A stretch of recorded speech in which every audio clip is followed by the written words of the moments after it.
Can you please help me to understand why some people just ignore what we say? Is it because I'm saying it with not being firm?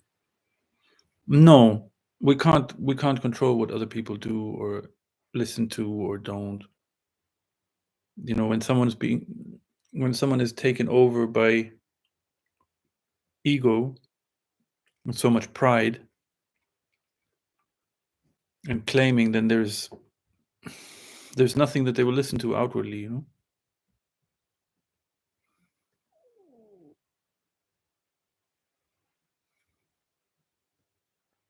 It's really not 90% of the time it's not about what goes on outwardly, but it's what's communicated inwardly. So where we are at, you know, if we have like holes in our personality, in our psyche, which come from like self-doubt and feeling of guilt and self-blame and all this stuff, um or some prideful images of ourselves which we adopt to compensate for these sense feelings of lack. So it's just really about our integrity. It's about, and people feel that intuitively. So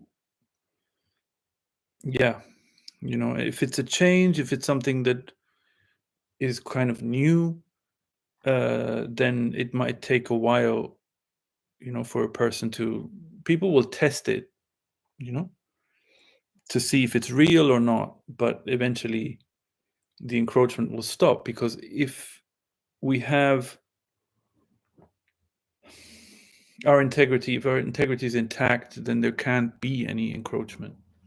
It's literally not possible.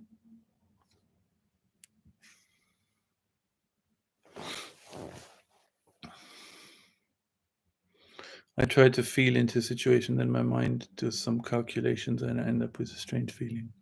And no good results overall, a lot of misunderstandings or fights. Hmm.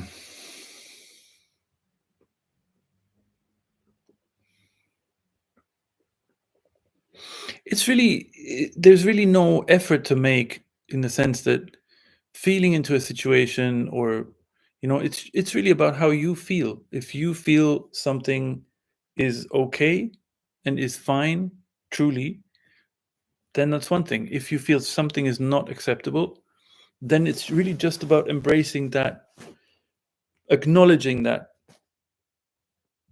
you know, it's your energy. So the problem only occurs if we then say, yeah, but, yeah, but, yeah, but.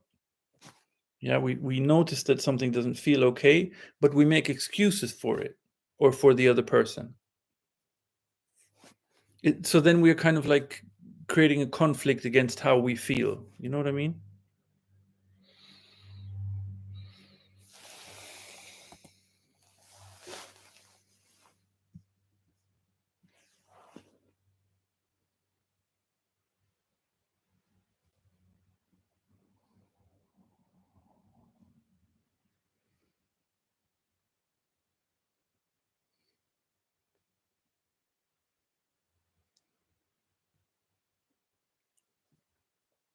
I mean, we create conflict with ourselves.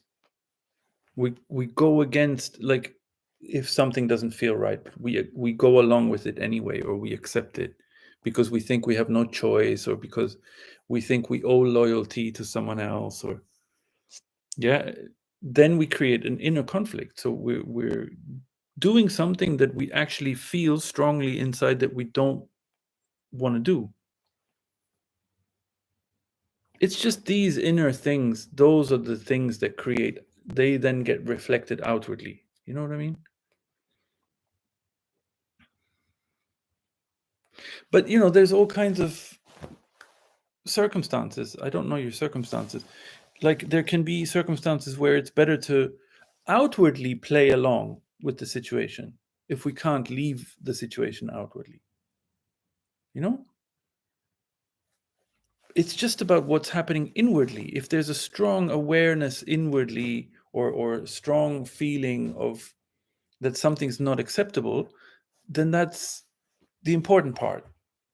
Outwardly, we just kind of whatever, you know, sometimes we just tell people what they want to hear. That's all. Because if we it's an intuitive thing. We know it's going to diffuse the situation, then why not?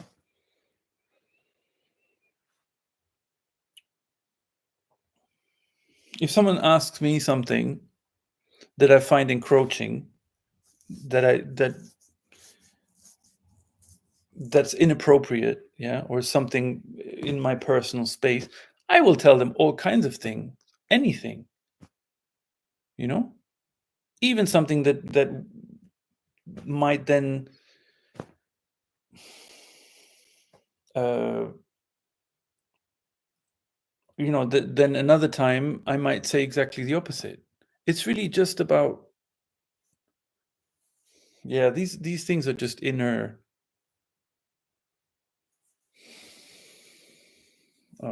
Yeah, that's where it starts.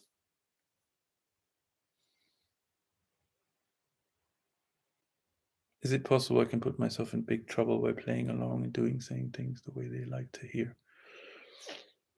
No, the trouble only comes again from playing along and inwardly also excusing it. That would create the trouble. You know what I mean? But playing along just superficially, no. Why would that get you into trouble? You, like I say, I don't know your circumstances. You yourself know which circumstances might create trouble or not. And in the end, we uh, there's just some. If there is firmness, then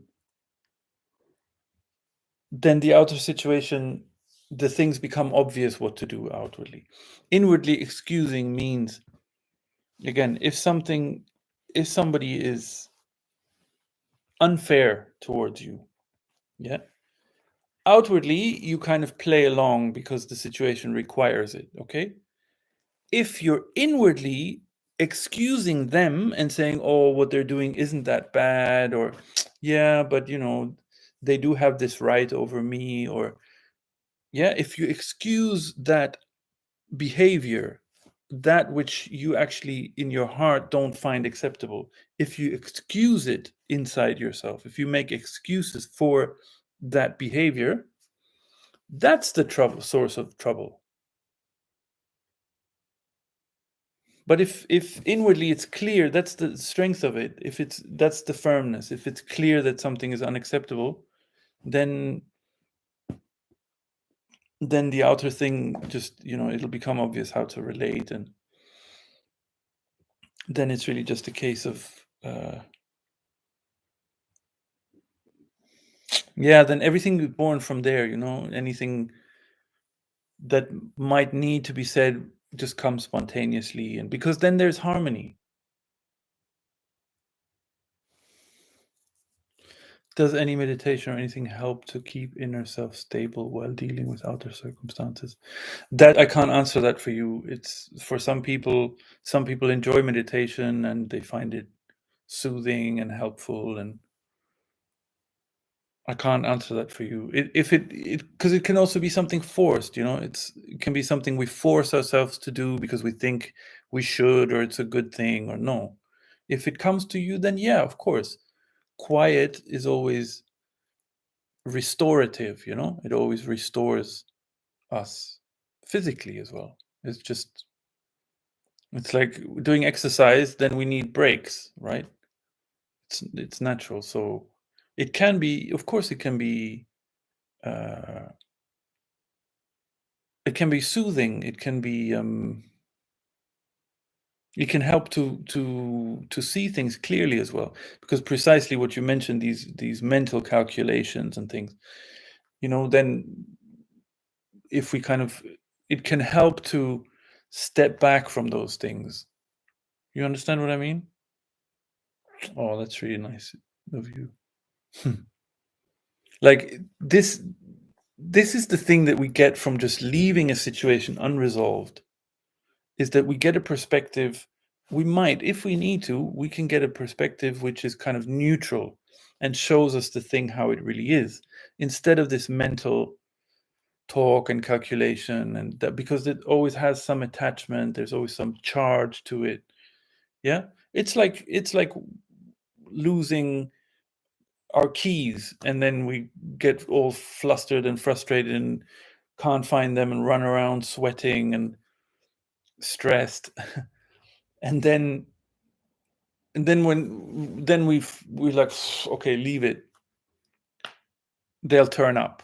And then they turn up at some point, right? It's like that. So the only useful insights are the ones that really come when, that are like full clarity, not calculations of like, yeah, but this, yeah, but that, yeah, but this aspect.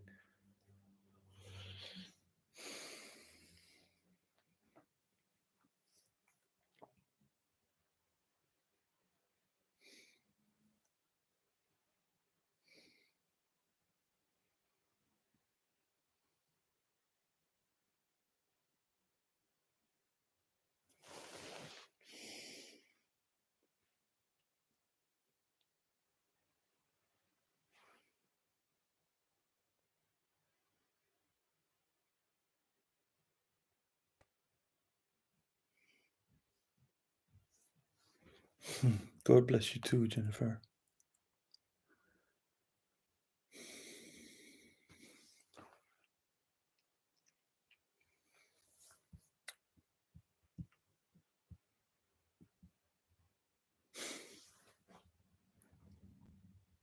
Oh, you're very kind.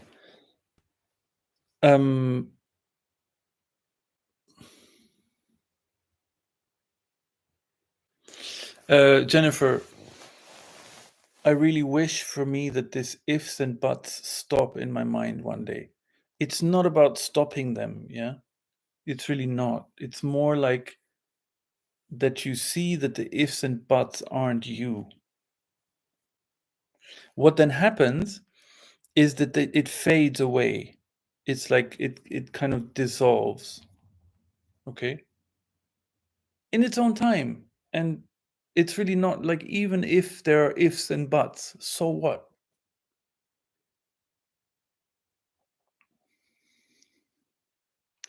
But in all cases, what it really uh how to say, um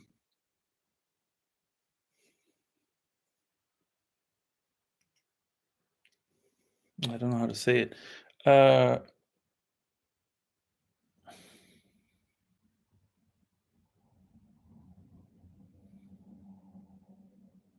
yeah, the ifs and buts, they kind of fall away because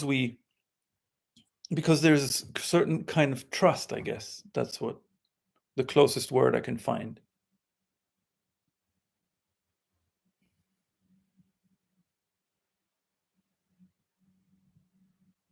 Like, life is by default, we get nourishment from life, right? You can't say that's not the case. It's impossible.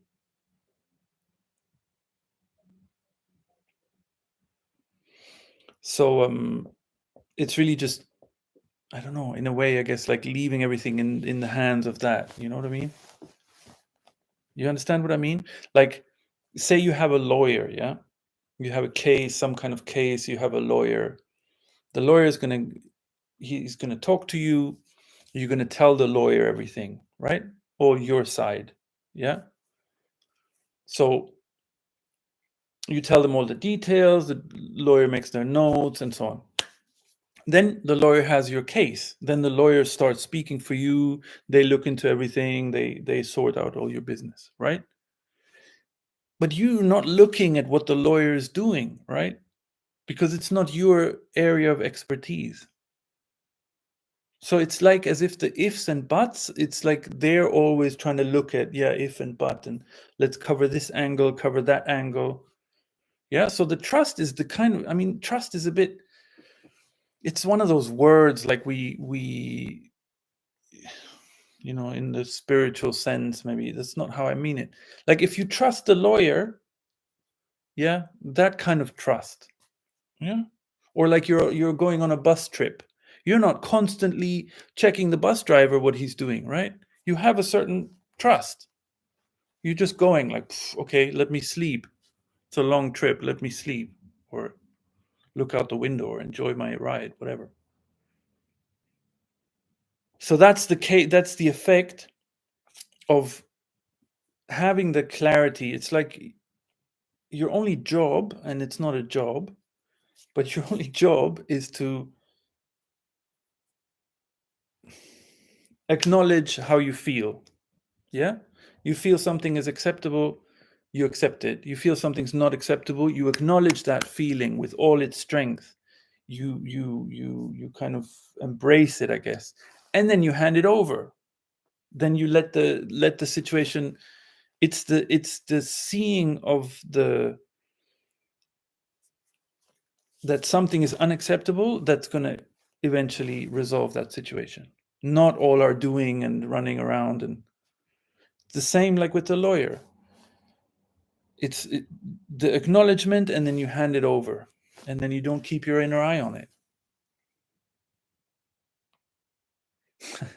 What can be done when the mind... Hi, Alexander. I'll read your message in a second. What can be done when mind just doesn't want to stop and want to interfere with the lawyer? You tell me. You tell me. Your answer is going to be the same as mine. What can be done? I don't know. Depends on... No, it's not about doing something. It's just, what will you tell yourself if you actually have a lawyer working on your case? What are you going to tell yourself? Is it a big effort? Is there something big you need to do? You notice that your mind is trying to interfere, and you're just like, okay, whatever, right? Don't have to do some big effort to stop the mind or anything like that. You see the clarity that the lawyer is good at what he does. Okay? You can't deny that ever. Unless you have some doubts about that. Like, we're talking about, like, this is the difference for this example. To illustrate this is that with actual lawyers, you have lawyers that are reliable, lawyers that aren't, lawyers that are trustworthy, and lawyers that aren't. But here, what we're talking about is life. So there's no question about untrustworthiness. Okay? There's no question about corruption or anything like that. So then if there's some arguments that pop up, some thoughts that pop up that sort of want to interfere, what are you going to do? You're going to not pay it attention. I don't get sleep because of unstoppable thoughts. I would say the same to you right now. I don't know your circumstance, but I would say it's this trust that's required to hand the case over, in a way.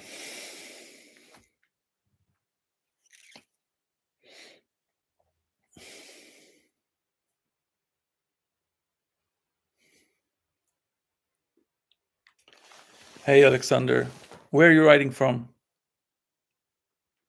I'm new to this channel. It was recommended by YouTube. I checked the available videos and haven't found your personal story. Can you share at least some basic info when awakening happened to you and how? Ukraine. Okay, hello. Yeah, I don't have a video about my personal story because there is no story, and this isn't about me at all. So we're talking about this subject, right? There is no such thing as awakening. We can have glimpses in our life, but there's no such thing as awakening. It's just a prideful term that there is some spiritual glow. It's really a misuse of a word. It's a misnomer. Everything is already awake, completely awake. Everything. It's a slander on life to say that there is an awakening.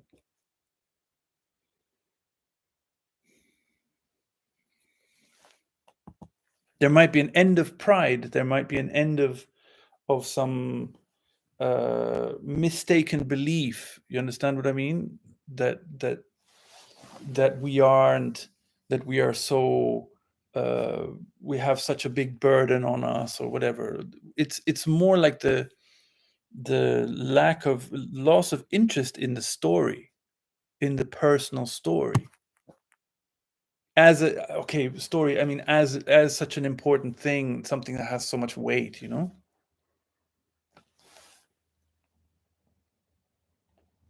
Hey, no problem.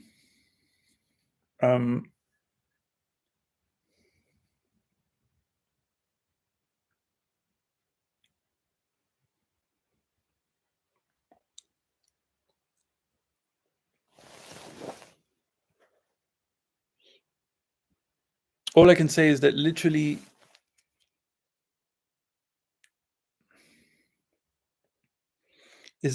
one day I woke up. I was about 19. I woke up. I'd had a certain dream. If I told you the dream, it wouldn't make any sense to you because it has some like scenes from my own life, like from with people that I know and stuff. And a sense of kind of lack was gone. But it wasn't even like it was that I hadn't even noticed that that I had believed in a sense of lack, you know? So it was like nothing has changed at all. Yeah, I don't know how to put it into words. Uh, yeah.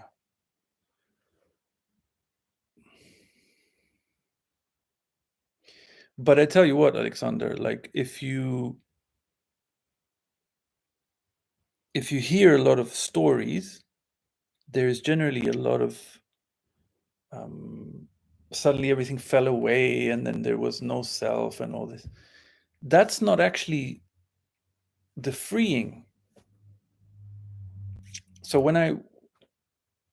because you asked, when I was like maybe 12, maybe 13, I remember going to sleep, and it could have been for a week, it could have been for a few months. I really can't remember because it was a lot, but it could have been in a short space of time. I would just see things. I'd close my eyes wanting to go to sleep, and then I would just see things. And it was like that there is no time, that ultimately there really is no individual, um, history, what's causing wars and all these kind of things. They were kind of like seeing, I don't know, glimpses. It was some things passing like this, and then, but still that was like 12, 13. Still, this what I would call really the game over was when I was like 19. Could have been 20, I don't know exactly. So seeing those things, people will take that kind of thing as awakening. Yeah. Oh, now I've had my spiritual awakening. Now I'm free. Now I'm gonna sit here and pretend I'm a guru and give spiritual teachings and all that. This is the claiming. This is the taking something that's given as a gift out of love with no terms and conditions attached, and then we take it and we crown ourselves with it. And now it's all about me and all about, it's very subtle. It's very subtle, and it's very delicate. It's a very delicate time, and insight, any kind of glimpse, it's always something very, very delicate because it's a gift given out of complete love. But pride will stand on the side and try and like own it, and yeah. So whenever someone talks about a spiritual awakening, it's really like it should have some big blinking caution lights, warning lights, like because it's just a gift. That's it. And it's a particular for each one's circumstances, of how it appears. And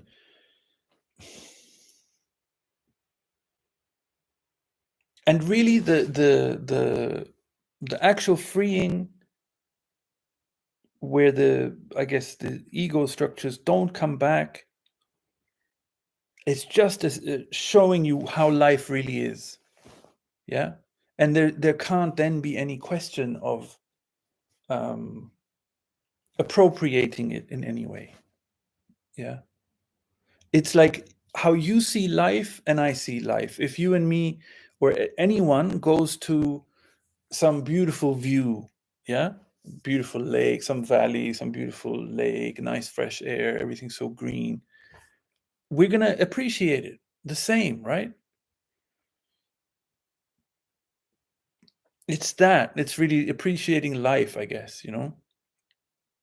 And it's just like a sorting of a confusion, because if there wasn't this ego dominated world, let's say, which humans have created, if that wasn't the case, then there would be no discussion of awakening, freedom. None of these things would be a topic. It just wouldn't come up, because everything by default is already free and abundant and perfect, just as it is. So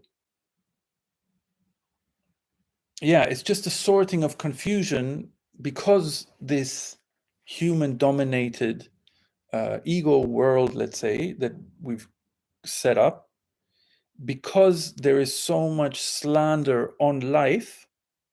Yeah, so much, or life is so difficult, blaming life, saying life is like this, like that, like that. That's what people love to do, is to say how things are.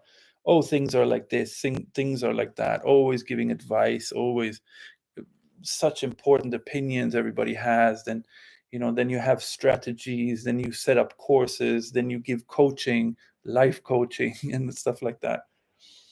And there's always some, yeah, so there's like millions of categories, uh, millions of statements that are made about life. Yeah. And so actually what freeing is really is a freeing from the confusion, is seeing how things really are, seeing that all these slanders that have been put on life aren't true.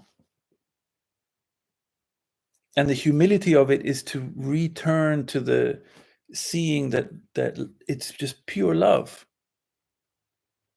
and all this big ego pride, it just crumbles, it doesn't have a chance. It's really seeing through that, rather than, oh, now I've reached, like, now I'm peeking up into some realm of nirvana, you know.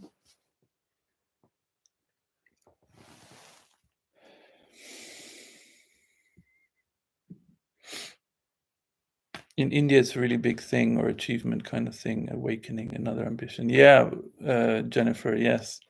And as you probably well know, in the West also, India is seen as like some spiritual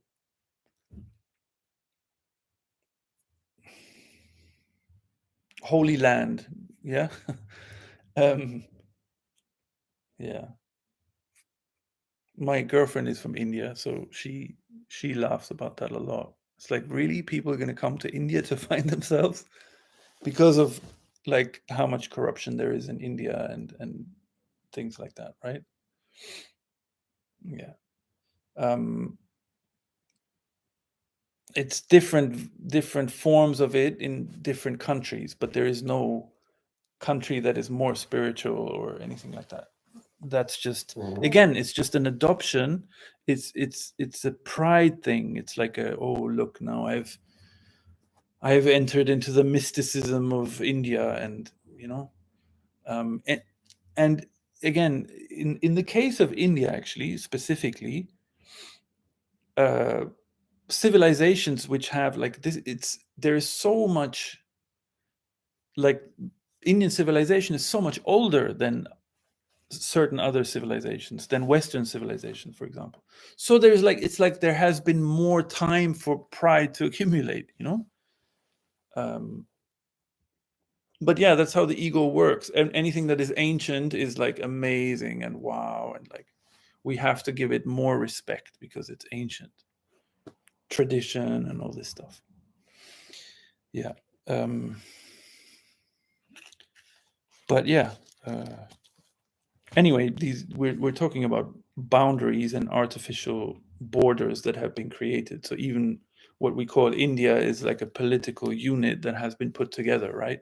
And divided as well from Pakistan, for example, among others. So it's very arbitrary. It's very yeah, and then it's just some getting lost in some delusion that one country is, oh, this is the spiritual country and it's the home of maybe non-duality because of Ramana Maharshi. Yeah, it's nonsense.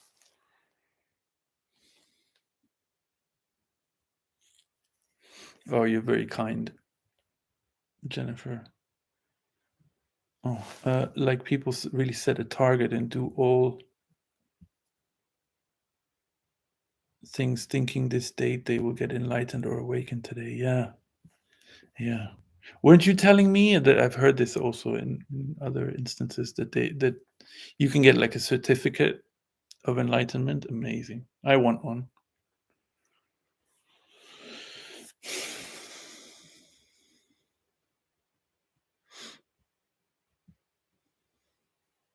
Hey, Alexander, thanks for answering. From your perspective, is there any role of energetic practices in this process? For example, practicing qigong or sexual chastity? No, no, definitely not. You can get one in a week, an enlightenment certificate. Amazing. Um, no, no, there's nothing that plays any role in a process because there really is no process. It's about sincerity. At the end of the day, it's about innocence of the heart, you could say. Sexual chastity is definitely something that is pure ego. Qigong is amazing, but you have to be a little careful because Qigong is taught wrongly. Um, yeah, it's yeah. I don't know. I learned it, and I learned Tai Chi when I was like 18. I've been doing it ever since. I've been teaching it as well.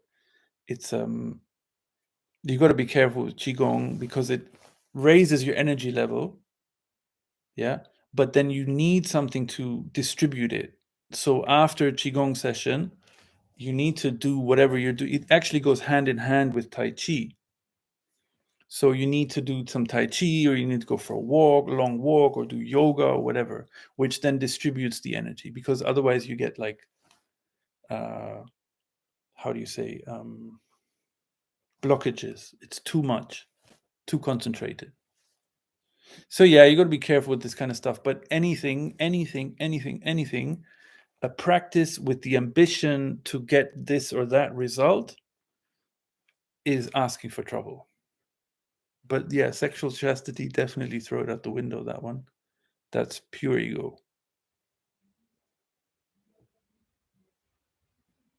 Oh, thank you. I still want a certificate though, Jennifer. Be amazing. I'll put it on, like, if I put the YouTube on, I'll put it here, like on the wall.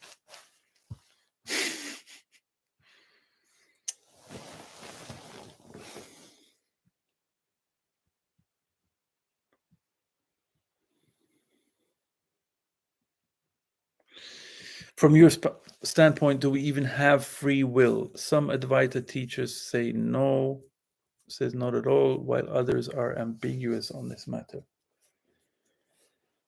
I find that the topic very uninteresting. No, no, it's fine. No, not at all. Don't be sorry. You ask as many questions as you want. At some point, I end the stream just because I don't want to sit on the screen for like more than an hour or an hour and a half, because I could start feeling my eyes. But in the meantime, you ask whatever you want. I also, if you look on the channel in the about section, Alexander, you can see an email address, but you have to see it on a computer, not on the, it doesn't appear on a phone.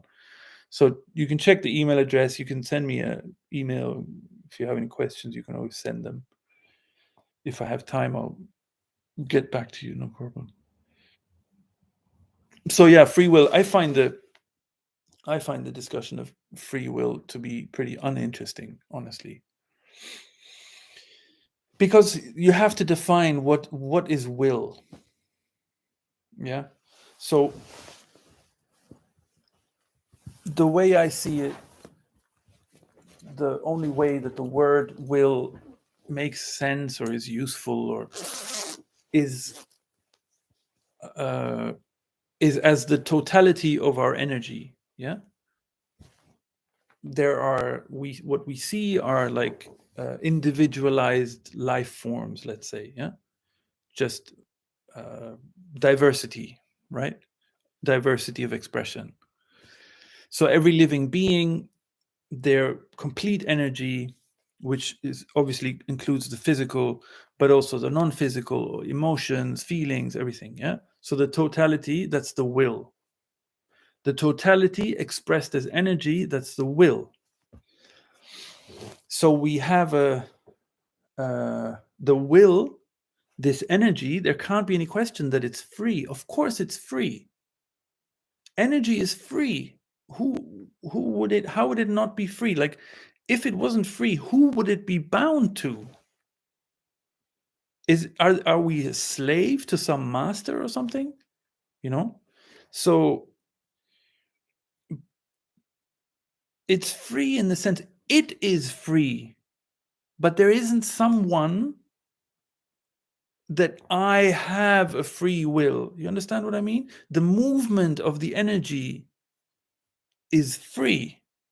It's the cosmos. It's love ultimately, and it's free. Of course, it's completely free. But it's its own movement or flow, quote unquote. Yeah. But it's not I have a free will. I am that same energy. You understand what I mean? I'm trying to paint a picture. So the way this discussion of free will usually gets taken is that do we have a free will or not? Do we make choices or not? That's where it becomes uninteresting, because if someone would say yes, we have free will, then it would just be a statement that we have this freedom to do whatever the fuck we want with life, with other life forms, this sort of complete megalomaniac ego attitude, right? That is so rife in the world. Yeah. That's really pure ego. But you also can't say that the energy that will isn't free. Yeah, I hope that makes sense.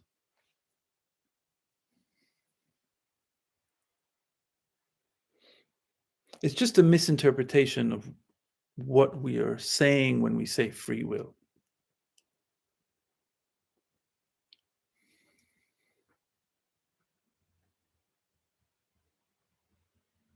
The only way to that it's correct to say that we don't have free will is because there is no boss of the will.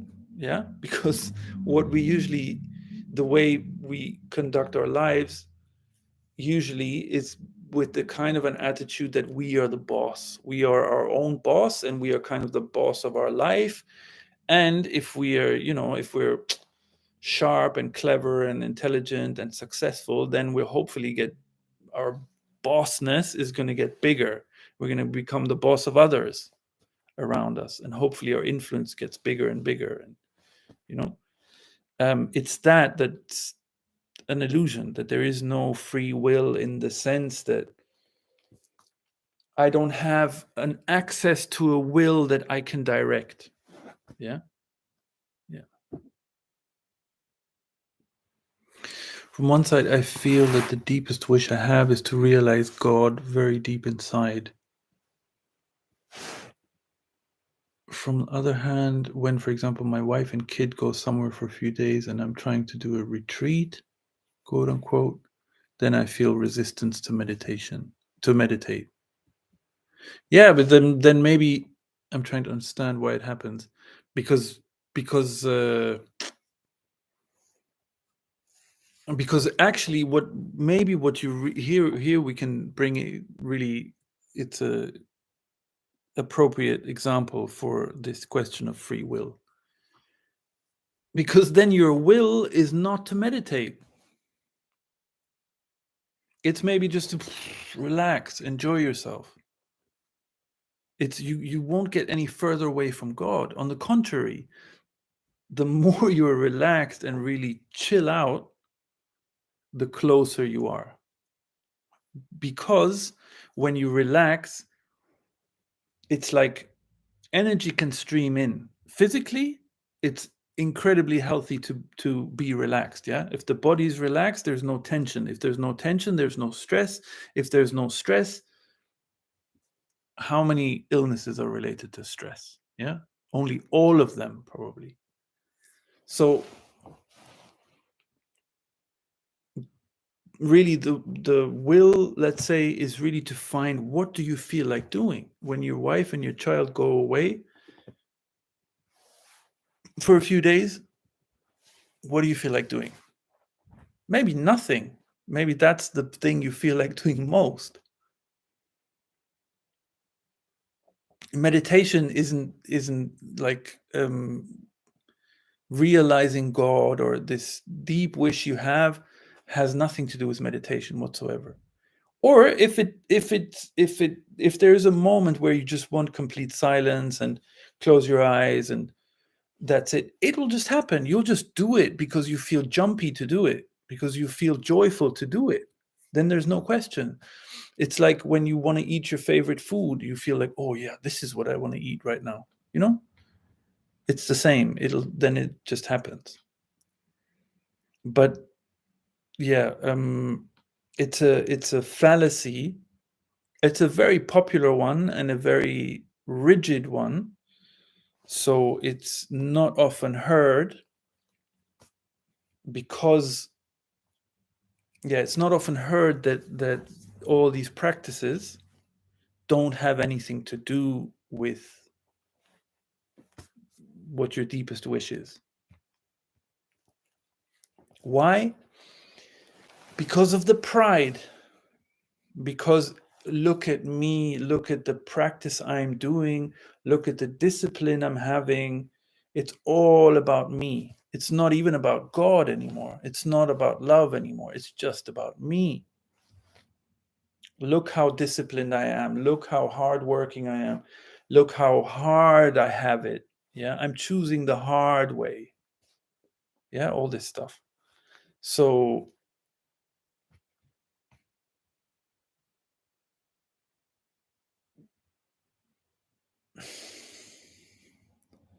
I just feel that if I do nothing, not meditate, etc., then I am an ordinary guy, not going any closer to my deepest need. Yeah. Okay. I don't know exactly how you mean it, but if you think that there's anything extraordinary that will one day be achieved, then you're going down the wrong road for sure. Okay. But if you mean that a bit more casually, let's say, then for outside, I'm an ordinary guy, but at least inside, I would like to move in that direction. Look, if your deepest wish, okay, here's what I'll tell you. Our deepest wishes are meant to come true. Okay. So what we can do is put obstructions to them with things like pride, for example, claiming. But you got to see the simplicity of it. If you have a child, yeah. If your child really wants a particular thing for Christmas, or you go to a shop, you're going to the supermarket, and your child really wants, I don't know, some little toy, And you can see in your child's eye that it really, really wants it. It's really in love with this toy. Yeah, it would make it so happy. It's like, wow, it might be some tiny little plastic thing, but it's like magic for the child. Yeah, you're gonna give it to the child. You're gonna buy it for the child, right? Unless you just have €1 and you need to buy milk, and that's what the milk costs. But otherwise, you're gonna buy it, right? So it's the same. Why would life not give us our deepest wishes?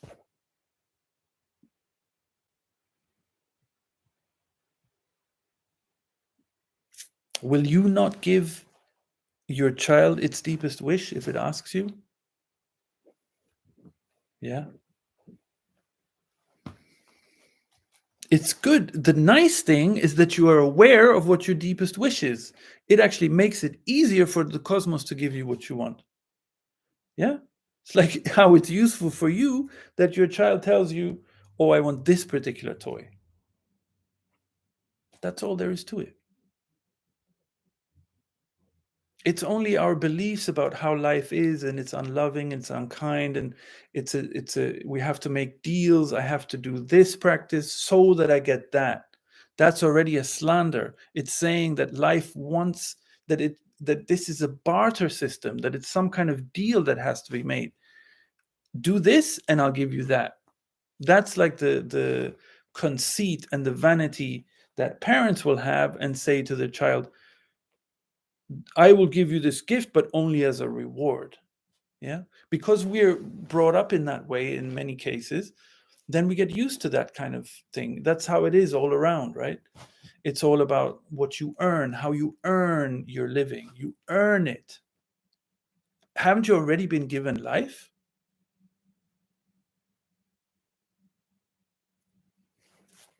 So when it's written that ask and you shall receive, it's that. And before you even ask, it's already given, which means that the love is such that before you even ask, there is already the willingness to give.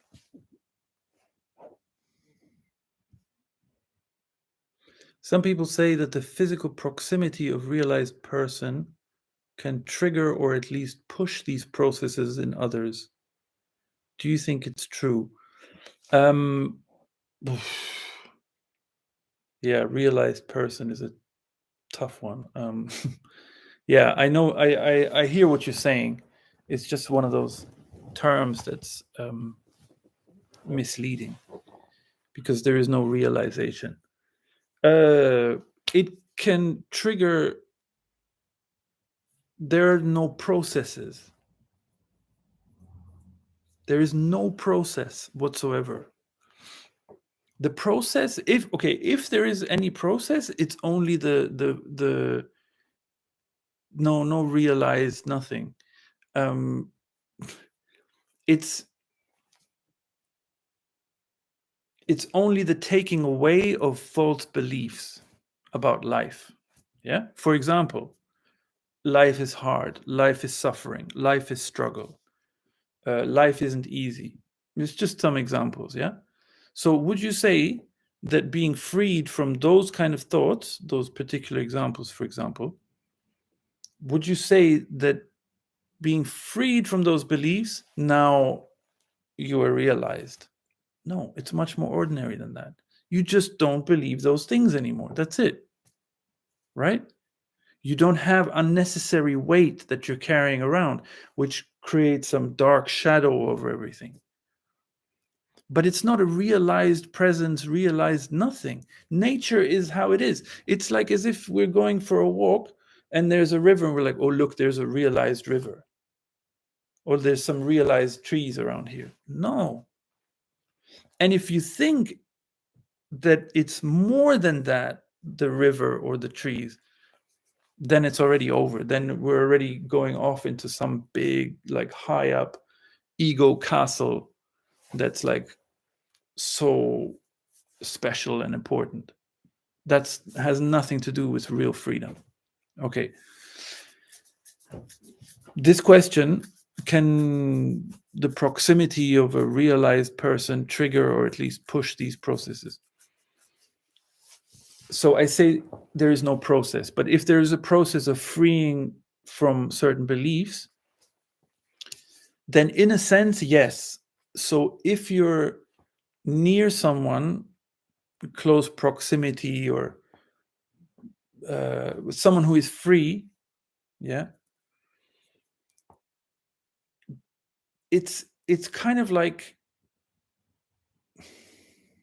those mistaken beliefs, they get frozen, so that it's an energy thing, because these kind of mistaken beliefs, it's a little complex, but these kind of mistaken beliefs, they are beliefs, they're not yours. Yeah, you didn't invent the idea that life is difficult, for example. Yeah, it's ideas that float around. Yeah, it's commonly held ideas. It's like they jump from one shoulder to the other. We pass it on to our children. We say, oh, you know, you're going to go out into the real world, you have to prepare, you have to get educated, and all this kind of stuff, right? So let's just take that idea. It's not yours, it's something that's commonly held, okay? But it does have some energy. Yeah, it's a belief. So the so many people give it belief, so it has a certain energy, which we give it, which is literally our life energy that we're giving to some abstract concept, which isn't true. Okay, it has a certain energy. So it's like you're walking, if you believe that, or you've somehow appropriated that belief, even if it's not consciously, but you haven't rejected it, then you're kind of carrying it around. It's like as if you're constantly projecting it onto other things. People who have a lot of negative perspective, everything's always negative, everything's always bad, always have to try and anticipate the next problem, or yeah, it's a constant, that's what they're doing. There's a constant projection of negative energy. If you get to someone where this stuff just won't pass, they won't believe your negative mistaken ideas. Yeah, because this stuff lives by the resonance that you get from it. Yeah, so when people sit together and they bitch about the weather, you think that doesn't have any effect, but it does. It actually does. It's just perpetuating negativity. Yeah, this fucking country, it always rains, always rains. Huh, I wish I could go to the Mediterranean, then there is some sun. People in the Mediterranean, oh, it's too fucking hot, whatever. Yeah. Um, so it's just a constant projection of negative energy where there is no receptivity for that, where that just gets automatically rejected. Yeah. If someone is free, these kind of not true mistaken beliefs, they don't land there. Okay, so you just get a different kind of energy, I guess. Yeah, so all it does is it energizes, let's say, your true self, how you are by nature. That's what gets energy, which usually doesn't get any energy. The way we get educated, the way we are brought up, it doesn't get energy. It gets energy from life itself. It is life itself, right? But the education process doesn't further it. It doesn't nourish it. It doesn't protect it. On the contrary, it exposes it to risk, to dangers, to troubles, to, yeah, that's mental health problems, all this stuff. Yeah, that's not natural. So when you get, if there's someone in your vicinity, or someone in your family, or someone that you might not even know it, but they might be free. If you've ever had someone in your life that's really believed in you or something like that, yeah, that person might be free. You are near someone who is free, your authenticness gets nourished for a change, maybe for the first time, by someone else. It's always getting nourished anyway, by life itself. But so that would be the long-winded answer to your question.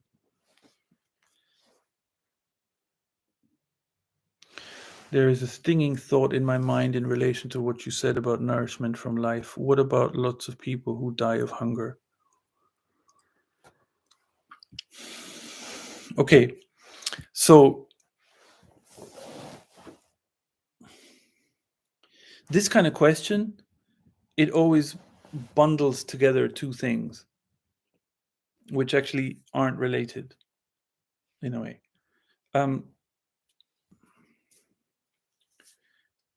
To really look into the origins of how is it possible that with the abundance that nature gives, that people actually die of hunger. Yeah. So really to look really into the roots of that's one thing. But this kind of question is actually usually set up. It comes as a complaint, which does exactly the same thing. All it does is try to justify the perspective that life is hard. Let me not have to face the fact that I'm walking around with a belief that is untrue. Let me not face things. Yeah, it's a perpetuation of negative perspectives. It's kind of saying, no, but life is to blame for people, because otherwise how can God let people die of hunger? Yeah, it's like a trying to justify this belief that we've all kind of taken on board. For God's sake, let's not disturb it. Let's leave everything as it is and try and solve things that way. Let's definitely not look here. Maybe my own beliefs contribute to a world and a state where people die of hunger. Yeah, that's really the thing. Because the only way that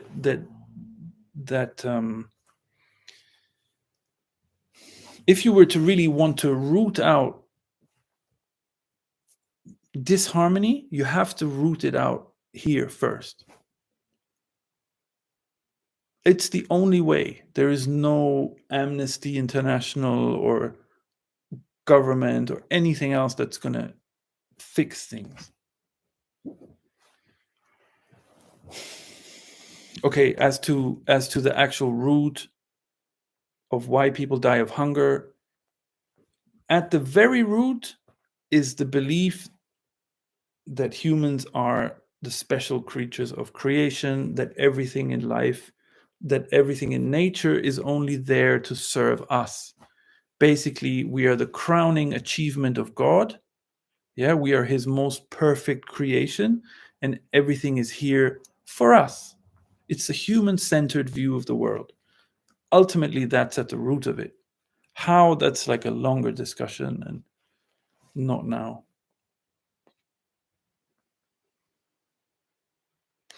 Ultimately, this isn't personal, directed personally in any way. But ultimately, when you say that it's a stinging thought, yeah, ultimately that sting is the sting of pride.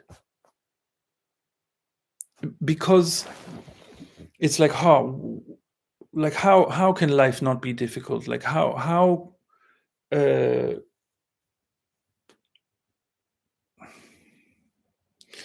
we feel personally challenged. Like, oh, now I have to see things differently. I've invested so much following, doing the right thing, what's expected of me, this, that. I've invested so much in building up maybe perspectives about life and knowledge about life and how things go and so on. And what now I'm supposed to just like, it's all that's not worth anything. It's not. Yeah. And a lot of that is based on views and beliefs and ideas which are mistaken, which are just rooted in this human-centered view of the world. So if that human-centered view is seen through, then everything just falls back into its place. because we are not the special creatures of creation. We are not central in anything. We are not better. Still, there might be, yeah, but we are more sophisticated because we have a brain, we have the ability to think, and the brain is so super complex, and ours is bigger than other animals, and all this. Yeah, that's just, then it just gets perpetuated more again and again and again and again.